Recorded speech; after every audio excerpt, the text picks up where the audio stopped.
शक्तीचा आवाज आवाज आवाज आवाज. नमस्कार, मी देवयानी वरसकर. कोकणचं नंबर 1 महाचॅनल सिंधुदुर्ग लाईव्ह मध्ये तुम्हा सगळ्यांचं मनपूर्वक स्वागत आहे. कोविड किंवा कोरोना हा शब्द जरी ऐकला तरी मनात धडकी भरते. खरं तर सिंधुदुर्ग जिल्ह्याने गेल्या 2 वर्षात या संदर्भातलं खूप काही अनुभवलं, खूप काही निभावलं सुद्धा आणि पुन्हा एकदा या सगळ्यांवरती मात करत सिंधुदुर्ग जिल्हा त्याच दिमाखाने आपली वाटचाल सुरू करत आहे. या सगळ्या कालावधीमध्ये एक यंत्रणा अहोरात्र काम करत होती आणि ती म्हणजे जिल्हा रुग्णालय आणि पर्यायाने जिल्हा शल्यचिकित्सक. खरं तर गेली 2 वर्ष जिल्हा रुग्णालय आणि जिल्हा शल्यचिकित्सकांना त्यांच्या डोळ्याला डोळा नव्हता. अहोरात्र काम करून ही सगळी यंत्रणा रुग्णांच्या सेवेसाठी अक्षरशः धडपडत होती. सिंधुदुर्ग जिल्ह्यातल्या एकनेक रुग्णाला कशी चांगली सुविधा मिळेल, त्याचा जीव कसा वाचेल, त्याला उत्तम आरोग्य कसं मिळेल आणि ह्या कोरोनातून तो बाहेर पडून पुन्हा एकदा आपलं आयुष्य चांगल्या अर्थाने कसं जगेल यासाठी ही यंत्रणा अक्षरशः रात्रंदिवस धडपडत होती. आणि या सगळ्या गोष्टींची माहिती घेण्यासाठी आज आपण आपल्या स्टुडिओमध्ये बोलवलेलं आहे आपल्या सिंधुदुर्ग जिल्ह्याचे जिल्हा शल्यचिकित्सक डॉक्टर श्रीपाद पाटील यांना. पाटील सर, तुमचं खूप खूप स्वागत आहे. खरं तर मी म्हटलं तसं कोविड आणि कोरोना हे 2 शब्द उच्चारले तरी अजूनही कुठेतरी छातीमध्ये धस्स होते. सर, पहिली लाट कोविडची आली. मार्चमध्ये लॉकडाऊन जाहीर झालं. रस्ते एकदम चिडीचूप झाले, सगळी यंत्रणा पूर्णपणे ठप्प झाली. लॉकडाऊनमध्ये आरोग्य संदर्भातले काय निकष होते आणि कसे काय लोकांनी इथे पाळले? हा जो कोविड-19 जो आजार आहे तो चायनामध्ये वुहान या प्रांतामध्ये पहिल्यांदा डिक्लेअर झाला. त्यानंतर तो बऱ्याच इतर देशांमध्ये त्याचा फैलाव झाला. त्याचप्रमाणे भारतामध्ये देखील त्याचं मार्च 2020 पासून ते आजपर्यंत कोविडचा प्रादुर्भाव अजूनही आहे. ही महामारी WHO डिक्लेअर केली. त्यानंतर आपल्या भारतामध्ये आणि महाराष्ट्रामध्ये मार्च 2020मध्ये लॉकडाऊन डिक्लेअर केलं. आणि ह्या लॉकडाऊनचा एक परिणाम असा झाला की जो फैलाव आहे त्याचा ट्रान्समिशन जे आहे कोविडचं आजाराचं किंवा त्या व्हायरसचं हे ट्रान्समिशन हे तात्पुरत्या स्वरूपात रोखलं गेलं. त्यामुळे आपल्याला उसंत मिळाली की आपल्याला आरोग्य व्यवस्था ही इम्प्रूव्ह करण्यासाठी जी व्यवस्था वेळ मिळाला त्या वेळेचा उपयोग आपण करून घेऊन त्या लॉकडाऊनचा उपयोग झालेला आहे. व त्याचप्रमाणे जे काही लॉकडाऊनमध्ये निर्बंध दिले होते शासनाने घालून दिलेले की डिस्टन्स व्यवस्थित गरजेच्या ठिकाणं टाळणे, मास्कचा वापर करणे, हात सतत धुणे किंवा सॅनिटायझरचा उपयोग करणे, याप्रमाणे हे सगळं पाळलं गेल्यामुळे आपल्याला ह्या 2 आणि 3 लाटांमध्ये आपल्याला त्याच्यावरती मात करता आली. नक्कीच. पहिल्यांदा जेव्हा कोरोना किंवा कोविड-19चा जेव्हा प्रादुर्भाव वाढायला लागला त्यावेळेस एक ठराविक असा उपचार पद्धती ठरली गेलेली नव्हती. म्हणजे नक्की कोरोनावरती कुठलं औषध मात करू शकते किंवा त्याच्यातून त्याला त्या रुग्णाला रिलीफ मिळू शकतो याच्यावरती फार तर्कवितर्क होते. अशा वेळेस सिंधुदुर्गातले जेव्हा पेशंट एक वाढत होते त्यावेळेसची सिच्युएशन कशी होती? जेव्हा हा मार्च 2020 मध्ये हा आजार जेव्हा झाला व त्यानंतर जेव्हा रुग्ण ॲडमिट व्हायला लागले पेशंटचे तेव्हा महाराष्ट्र शासनाने ह्याच्यावरती एक स्टेट टास्क फोर्स तयार केलं होतं. आणि ते स्टेट टास्क फोर्सने एक आपल्याला स्टँडर्ड प्रोटोकॉल दिला होता ट्रीटमेंटसाठी. आपण तो प्रोटोकॉल फॉलो करत होतो आपल्या जिल्ह्यामध्ये व त्या प्रोटोकॉलचा उपयोग आपल्याला बऱ्याच पेशंटमध्ये व्यवस्थित पाहायला आलं व ते रुग्ण बरे होत होते ते प्रोटोकॉल पाळून आपण. बरोबर. नक्कीच. तेव्हापासून खरं तर लॉकडाऊन, पहिला जो लॉकडाऊन होता तो अनेक लोकांनी एन्जॉय केला. घरी बसायला त्यांना खूप बरं वाटत होतं. अनेकांनी अनेक उपक्रम आपापले राबवले, काही जुन्या आठवणी पुन्हा सुरू करायला सुरुवात केली. परंतु तुमची जी आरोग्य यंत्रणा होती ती मात्र सजग राहून काम करत होती. कारण तुम्हाला जरी लॉकडाऊन असला तरी पेशंटना रिलीफ देणं हा एक फार मोठा टास्क तुमच्या समोर होता. अशाच ह्याच्यामध्ये पहिल्या लॉकडाऊनचा कालावधी संपत गेला. डिसेंबरपर्यंत परिस्थिती सुधारली. परंतु दुर्दैवाने पुन्हा अवघ्या 1.5 महिन्यामध्ये म्हणजे फेब्रुवारीच्या अखेरीस 2021 मध्ये पुन्हा दुसऱ्या लाटेने धडक दिली. त्यावेळेसची परिस्थिती काय होती? पहिल्या लॉकडाऊनमध्ये जेव्हा पहिली लाट जी होती त्या लाटेमध्ये जो काही व्हायरसचा स्ट्रेन होता तो तेवढा घातक नव्हता. पण जेव्हा दुसरी लाट जी सुरू झाली त्याच्यामध्ये जो व्हेरियंट मिळाला व्हेरियंटचा आपल्या शरीरावरती घातक परिणाम दिसून येत होते. त्यामध्ये मुख्यत्वे करून लंग्स जे आहे, फुफ्फुस जो अवयव आहे तो जास्त बाधित होता. त्यामुळे पेशंटची ऑक्सिजनची जी रिक्वायरमेंट होती किंवा जो पेशंटला लागणारं ऑक्सिजनचं प्रमाण होतं ते अत्यंत जास्त होतं व त्याचप्रमाणे हे पेशंट लवकरात लवकर म्हणजे साधारण 24 तासामध्ये अत्यंत सिरियस अतिगंभीर होऊन त्यांच्या जीवाला पण धोका होत होता असं पाहिलेलं होतं. त्याकरता आपण जी काही स्टँडर्ड प्रोटोकॉल दिला होता की ऑक्सिजनचं जे काही मात्रा द्यायची होती व इतर जे औषधं होती ती औषधं आपण व्यवस्थित देत होतो. पण तरी देखील काही पेशंट हे आपल्याकडे जे रुग्णालयात दाखल होण्याचं जे प्रमाण होतं ते खूप उशिरा होतं. त्यामुळे आपल्याला त्या पेशंटला वाचवणं जरा काही प्रमाणात कठीण होतं व जे पेशंट जे दगावले या दुसऱ्या लाटेमध्ये त्या पेशंटमध्ये एकतर वयाचं जर बघितलं तर वय त्यांचं जवळपास 65 पेक्षा जास्त होतं बऱ्याच पेशंटचं व जे काही पेशंट 50 ते 60 मध्ये होते व त्यांना इतर व्याधी होत्या म्हणजे डायबिटीस, हायपरटेन्शन, ब्लड प्रेशर किंवा दोन्ही प्रमाण, किडनीवरती जे डायलिसिसला होते किंवा ज्यांच्यामध्ये रोगप्रतिकारशक्ती कमी असणारे रोग होते व ज्यांना फुफ्फुसासंबंधित आजार होते अशा व्यक्तींना तो जास्त घातक ठरला व त्याच्यामध्ये ते अतिगंभीर झाले ते रुग्ण. बरोबर, म्हणजे थोडंसं उशिराने हॉस्पिटलायझेशन किंवा हॉस्पिटलमध्ये येणं हे एक कारण होतं रुग्ण दगावण्याचं किंवा कोरोनाची परिस्थिती जराशी गंभीर होण्याचं. पण त्याच वेळेस म्हणजे पहिल्या लॉकडाऊनमध्ये मी जसं म्हटलं की पहिला लॉकडाऊन अनेक लोकांनी एन्जॉय केलं. अनेक लोक मुंबईतून परतून घरी आले, काही लोकांच्या नोकऱ्या गेल्या म्हणून घरी आले. परंतु दुसऱ्या लॉकडाऊनमध्ये मात्र ते शक्य नव्हतं, कारण घर चालवणं, घराची उपजीविका, आपली स्वतःची उपजीविका, आपल्या कुटुंबाची उपजीविका चालवणं याच्यासाठी तरुण वर्ग असू देत ना कोरोना पण मला माझं घर चालवायचंय म्हणून घराबाहेर पडलेला होता. तर त्यांच्या बाबतीतली परिस्थिती त्यावेळेस काय होती? नाही, दुसऱ्या लॉकडाऊनमध्ये दुसरं जे आपलं वेव्ह होती त्या वेव्हमध्ये जो काही आपल्याला आरोग्य व्यवस्थेची जी होती त्यामध्ये बेड्सच्या रिक्वायरमेंटसाठी माननीय पालकमंत्री, खासदार साहेब, इतर सर्व आमदार, लोकप्रतिनिधी व कलेक्टर मॅडम, जिल्हा SP सर, या सगळ्या CO सर व इतर आमचा स्टाफ या सर्वांनी त्याच्यामध्ये सर्वतोपरी मार्गदर्शन केलं, मदत केली. त्याप्रमाणे आपण बेडची व्यवस्था, ऑक्सिजनची व्यवस्था व मेडिसिनची व्यवस्था आपण अत्यंत सुरळीतपणे पार पाडली व ह्या दुसऱ्या लाटेमध्ये जे काही रुग्ण येत होते व त्यांच्याबरोबर रुग्णांचे नातेवाईक यांच्यासाठी खरंच ही हलाखीची परिस्थिती होती. कारण त्यावेळेस जो फ्लो होता ऍडमिट होण्याचा तो अत्यंत जास्त होता व त्यामध्येही एक महिना, एक आठवडा असा होता की ज्यामध्ये आपल्याला उसंत मिळत नव्हती. म्हणजे आमच्या आरोग्य व्यवस्थेमधले सर्व डॉक्टर्स, सर्व स्टाफ नर्स, टेक्निशियन्स, वेगवेगळ्या प्रकारचे वर्ग 4 कर्मचारी व सफाईगार यांनी अहोरात्र सेवा दिली. त्याचप्रमाणे आपण जे IMAचे जे प्रायव्हेट डॉक्टर्स होते त्या डॉक्टर्सनी देखील आपल्या आरोग्य संस्थेला हातभार लावला व्यवस्थितपणे व त्याप्रमाणे आपण त्या दुसऱ्या लाटेवरती पण योग्य प्रकारे मात केली. बरोबर. दुसऱ्या लाटेमध्ये ऑक्सिजन आणि व्हेंटिलेटर यांची प्रचंड मोठ्या प्रमाणामध्ये गरज भासलेली होती. आपल्या जिल्ह्याची परिस्थिती जर बघितली तर ऑक्सिजनचा पुरवठा किंवा ऑक्सिजन लागणारा ऑक्सिजन हा तसा तुटपुंजा होता किंवा आपली रिक्वायरमेंटच पूर्वी नसायची. मग ती रिक्वायरमेंट पुरू करण्यासाठी कशा पद्धतीने तुम्ही कामकाज केलं? दुसऱ्या लाटेच्या सुरुवातीला आपला हा जिल्हा हा ऑक्सिजनच्या ह्याच्यावरती दुसऱ्या जिल्ह्यावर अवलंबून होता, तसंच रत्नागिरी व कोल्हापूरवरती अवलंबून होता. पण त्यानंतर आपल्या जिल्ह्यामध्ये रिफिलिंग प्लांट नव्हता.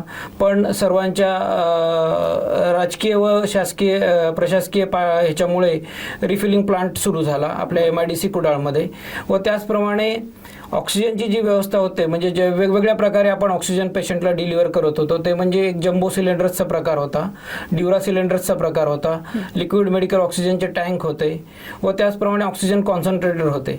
या सर्वांची व्यवस्था आपण युद्ध पातळीवरती करून अहोरात्र त्याकरता आपण प्रयत्न करून ती मिळवलेली होती व ऑक्सिजनच्या रिक्वायरमेंटमध्ये बऱ्याचपैकी आपण त्यावेळेस दुसऱ्या लाटेमध्ये फुलफिल करायला मदत झाली. नक्कीच. म्हणजे ऑक्सिजन झाले, व्हेंटिलेटर झाले आणि त्याच वेळेस वॅक्सिनेशनचं सुद्धा सुरुवात झालेली होती. फेब्रुवारीपासून वॅक्सिन आलं आणि एक अमृत मिळाल्यासारखा सगळ्यांची आनंद होता की या मोठ्या महामारीतून आपल्याला कुठेतरी वाचण्याचं आता एक संधी मिळालेली आहे. पहिल्यांदी ज्या काही एक रुमर्स होत्या, अफवा होत्या की वॅक्सिन घेतल्यावरती आपल्याला काही त्रास होतो, वॅक्सिन घेतल्यावरती काही म्हणजे अनेक रुमर्स त्यावेळेस पसरलेल्या होत्या, त्यांना ओव्हरकम करून लोकांना वॅक्सिन घेण्यासाठी उद्युक्त करणे हे एक मोठं आव्हान होतं. ते कसं तुम्ही स्वीकारलं किंवा त्याचा मुकाबला कसा केला? जेव्हा वॅक्सिनेशनची सुरुवात पूर्ण भारतामध्ये महाराष्ट्रामध्ये झाली तेव्हा आपण सर्वात पहिल्यांदा आपण जे काही वल्नरेबल ग्रुप होता आपल्या सोसायटीमधला, की वय ज्यांचं 60 वर्षापेक्षा जास्त आहे, फ्रंटलाईन वर्कर आहेत, हेल्थ केअर वर्कर आहेत, की जे रुग्णांशी संबंधित आहेत व सोसायटीमध्ये फिरतात, तर त्या रुग्णांना आपण सर्वात पहिल्यांदा वॅक्सिनेशन केलं. त्याच्यानंतर आपण 40 ते 60 या वयोगटामध्ये वॅक्सिनेशन केलं. व वॅक्सिनेशनचा जेव्हा सुरुवात झाली तेव्हा बरेच रुमर्स होते आपण सांगितल्याप्रमाणे, पण आता रेट्रोस्पेक्टिव्ह जर स्टडी बघितली तर वॅक्सिनचा नक्कीच उपयोग होतो. कारण आता ही जी काही तिसरी लाट घातलेली होती त्या लाटेमध्ये जर बघितलं तर आज ज्यांनी 2 वॅक्सिन कंप्लीट केलेले आहेत किंवा एकही वॅक्सिन कंप्लीट केलेलं आहे, तर ते रुग्ण जरी पॉझिटिव्ह असतील तरी त्या रुग्णांमध्ये सिम्पटम्सचे हे सौम्य प्रमाणात आहे व त्यांना अतिगंभीर होण्याचं प्रमाण नक्कीच टाळलं गेलेलं आहे. व आपल्या जिल्ह्यातल्या जनतेने उत्स्फूर्त प्रतिसाद देऊन वॅक्सिनेशन 90% जास्त म्हणजे 96% आपण केलेला आहे. पहिला डोस आपल्या जवळपास 98% लोकांनी घेतलेला आहे. त्यामुळे तिसऱ्या लाटेचा प्रादुर्भाव आपल्या जिल्ह्यामध्ये बऱ्यापैकी म्हणजे दिसून आलेला नाहीये. नक्कीच वॅक्सिनेशनसाठी उद्युक्त करताना अनेक गोष्टी कराव्या लागल्या, लोकांना तेव्हा भरपूर समजावं लागलं, परंतु जेव्हा त्यांना समजलं तेव्हा वॅक्सिन घेण्यासाठी भरपूर मोठी गर्दी होत होती. लोकांना वॅक्सिन मिळत नाही म्हणून तक्रारी सुद्धा तुमच्याकडे येत होत्या. मग अशा वेळेस म्हणजे एक परिस्थिती अशी होती की वॅक्सिन भरपूर होतं, लोक येत नव्हती, आणि नंतर एक 15 दिवसानंतर अशी परिस्थिती होती की वॅक्सिन येत नव्हतं आणि लोक भरपूर होती. ही सिच्युएशन कशी हँडल केली? कारण भरपूर त्यावेळेस तुम्हालाही भरपूर फोन येत होते, अगदी कार्यकर्त्यांपासून नेत्यांपर्यंतचे. हो, कारण दुसरी लाट जेव्हा सुरुवात झाली तेव्हा रुग्णांचं प्रमाण हे अतिगंभीर होण्याचं जास्त दिसायला लागलं व वॅक्सिन हे याच्यावरती एक चांगला उपाय हे लोकांच्या जेव्हा लक्षात आलं तेव्हा ते सगळ्या वॅक्सिन सेंटरवरती गर्दी करायला लागली. पण त्यामध्ये देखील आपल्याला जे काही सॉफ्टवेअर होतं जे शासनाने दिलेलं आहे त्या सॉफ्टवेअरप्रमाणे आपण रोज जवळपास 5 ते 6 हजार लोकांना वॅक्सिन आपल्या जिल्ह्यामध्ये दिलेलं आहे त्या काळामध्ये. बरोबर. आता जसं म्हणालात की पहिली लाट झाली, दुसरी लाट झाली, पुन्हा एकदा तिसऱ्या लाटेचं संकट येणार. ती लहान मुलांसाठी घातक असणार की मोठ्यांसाठी घातक असणार की ज्येष्ठ नागरिकांसाठी घातक असणार, असे अनेक प्रवाद होते. परंतु होता ती सुद्धा एक दस्तक द्यायला लागली सिंधुदुर्ग जिल्ह्याच्या वेशीवर. आणि जसं आपण म्हणालात की वॅक्सिन घेतलेल्यांच्या मध्ये त्याची लक्षणं सौम्य होती, परंतु तरी त्याचा कमी अधिक प्रमाणात थोडासा प्रादुर्भाव आपल्या सिंधुदुर्ग जिल्ह्यातल्या रुग्णांना झाला. ती परिस्थिती कशी होती? म्हणजे ही जी तिसरी लाट आलेली होती त्यामध्ये जो व्हॅरियंट होता ओमायक्रॉन जो होता तो व्हॅरियंट हा अत्यंत त्याचा प्रसार जो होता तो अत्यंत फास्ट होता. 500 टाइम्स जास्त होता आधीच्या लाटेपेक्षा. पण जरी प्रसार जास्त असेल तरी त्यांच्यामध्ये जे काही पॉझिटिव्ह रुग्ण मिळाले किंवा व्यक्ती मिळाल्या त्या व्यक्तीमध्ये सौम्य प्रमाण व अतिसौम्य प्रमाण असणाऱ्या रुग्णांची संख्या जास्त होती. त्यामुळे त्यांना होम आयसोलेशन करण्यात आलं व ज्यांना लंग्स किंवा न्यूमोनियासारखी लक्षणं दिसत होती त्यांना आपण ऍडमिट केलेलं आहे, पण त्याचं प्रमाण खूप कमी होतं, लेस दॅन 5% होतं. बरोबर. याच दरम्यान 15 ते 18 या वयोगटातल्या स्टुडंट्सना, विद्यार्थ्यांना, कारण शाळा बंद होत्या, जवळजवळ 1.5-2 वर्ष शाळा बंद होत्या आणि पुन्हा एकदा शाळा सुरू करण्यासाठी विद्यार्थ्यांचे वॅक्सिनेशन करावं हे शासनाने सांगितलेलं होतं. आपल्या जिल्ह्यातली परिस्थिती काय होती? जेव्हा तो जो वॅक्सिनेशनचा जो एज ग्रुप होता जे डिक्लेअर झाल्यानंतर माननीय पालकमंत्री उदय सामंत सरांनी एक VC घेऊन त्याप्रमाणे सगळे टेक्निकल एज्युकेशनच्या प्रिन्सिपलला एकत्र करून आपण एक शेड्यूल तयार केला व 1 आठवड्यामध्ये आपल्या जिल्ह्यातील पूर्ण कॉलेजेस व शाळांमध्ये ते वॅक्सिनेशनचं जे काही सत्र होतं ते राबवलं व ते अत्यंत प्रभावीपणे राबवण्यात आलं. त्यामध्ये आपण जवळपास 99% लोक मुलांना वॅक्सिनेशन दिलेलं आहे. नक्कीच. सर, हे झाले आतापर्यंतच्या लाटांची माहिती झाली, रुग्णांना कसं हे केलं.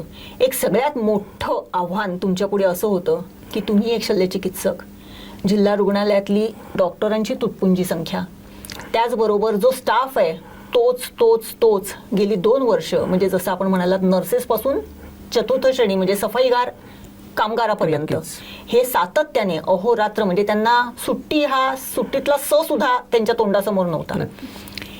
त्यांना त्यांच्या मानसिकतेला जपणं आणि त्यांच्याकडून काम करून घेणं हे एक फार मोठं आव्हान होतं. ते कसं काय पेललं? ह्या सगळ्या तिन्ही लाटेमध्ये म्हणजे माझ्यापासून ते वर्ग 4 कर्मचाऱ्यांपर्यंत व इतर प्रायव्हेट डॉक्टर्सनी बऱ्यापैकी आपल्याला आरोग्य व्यवस्थेला सहकार्य केलेलं आहे. या सर्वांना कधीही त्यांनी कधीही कुठल्याही कर्मचाऱ्यांनी सुट्टी ही मागितली नाही व सगळ्यांनी स्वतःच्या मनातून हे कार्य केल्यामुळे आपण याच्यावरती यश मिळालेलं आहे. व प्रत्येक जेव्हा कर्मचारी जेव्हा काम करत होता तो उत्स्फूर्तपणे काम करत होता. म्हणजे त्याला खूप आपण लादून काम दिलंय असं वाटत नव्हतं त्यांच्याकडे बघून. प्रत्येकजण स्वतःच्या मनातून आम्हाला जे शिकवताना जे एथिक्स दिलेलं असतं त्या एथिक्सचं पालन करून सर्व कर्मचारी आपापले काम करत होते. बरोबर. म्हणजे सेवा हा जो काही विषय आहे किंवा नर्सेसपासून डॉक्टर्सपर्यंत आणि सफाईगार कामगारांपर्यंत त्यांनी मनापासून ही रुग्णसेवा केली. म्हणून किंबहुना आजची जी आपल्या सिंधुदुर्गची आरोग्याची सिच्युएशन दिसते आहे ती आपण बघू शकतो असं म्हणायला काही हरकत नाही. एकूणच या सगळ्या पार्श्वभूमीवरती गेल्या 2 वर्षाच्या अनुभवानंतर लोकांमध्ये सुद्धा आता एक थोडीशी लिथार्जी आली आहे की येऊ देत ना कोरोना, झाला तरी काय होतोय, आपल्याला कशाला आता काय घाबरण्याची म्हणजे तशी काय गरज नाहीये. हर्ड इम्युनिटी तयार झाली. अनेक परवलीचे शब्द असे तयार झालेले आहेत. माझी इम्युनिटी चांगली आहे, मी काय घेतो. अशा वेळेस आत्ता सिंधुदुर्गातल्या नागरिकांनी खबरदारी घेण्याची कितपत आवश्यकता आहे? जे काही शासनाने सांगितलेले निकष जे आहेत, कोविड अप्रोप्रिएट बिहेवियर म्हणजे मास्कचा वापर व्यवस्थित करणे, हाताचं सॅनिटायझेशन करणे किंवा हात वारंवार धुणे व गर्दीचे ठिकाणं टाळणे, हे जर व्यवस्थितपणे केली, ह्याची खबरदारी जर घेतली तर आपण ह्या आजाराला आटोक्यात ठेवू शकतो व किती जरी लाटा आल्या तरी आपल्या जिल्ह्यातील जनतेवर त्याचा परिणाम दिसून येणार नाही. नक्कीच सर. दुसऱ्या लाटेमध्ये जेव्हा दुसरी लाट तर गंभीर होतीच, परंतु त्या लाटेच्या दरम्यान निसर्गानेही आपल्या सिंधुदुर्ग जिल्ह्याला थोडंसं कठीण परिस्थिती आणलेली होती. तोक्ते वादळाचं फार कठीण असं आव्हान तुमच्यासमोर होतं. म्हणजे संपूर्ण महाराष्ट्रालाच, आपल्या किनारपट्टीलाच त्याचा त्रास झालेला आहे, परंतु सिंधुदुर्ग जिल्ह्याला त्याचा फार त्रास झाला. त्यावेळेस या रुग्णांना सांभाळण्याचं एक फार मोठं कौशल्य आणि आव्हान होतं. ते कसं पेललं? नक्कीच ते आव्हान खूप कठीण होतं, कारण त्या काळामध्ये आपले जे काही इन्स्ट्रुमेंट्स आहेत किंवा ऑक्सिजनची डिलिव्हरी सिस्टीम होती ती सगळी इलेक्ट्रिसिटीवरती अवलंबून होती आणि ऑक्सिजनचा त्यावेळेस आपण इतर जिल्ह्यावर अवलंबून होतो. त्यामुळे तो ट्रान्सपोर्ट एक होता, ऑक्सिजनचा जो ट्रान्सपोर्ट होता तो एक सुरळीत असणं खूप गरजेचं होतं. त्याकरता माननीय पालकमंत्री उदय सामंत सरांनी, माननीय जिल्हाधिकारी मॅडमनी अहोरात्र त्यावेळेस कष्ट घेतलेले आहेत व त्यांच्या मार्गदर्शनाखाली आपण तो ऑक्सिजनचा पुरवठा एकदम सुरळीत ठेवला.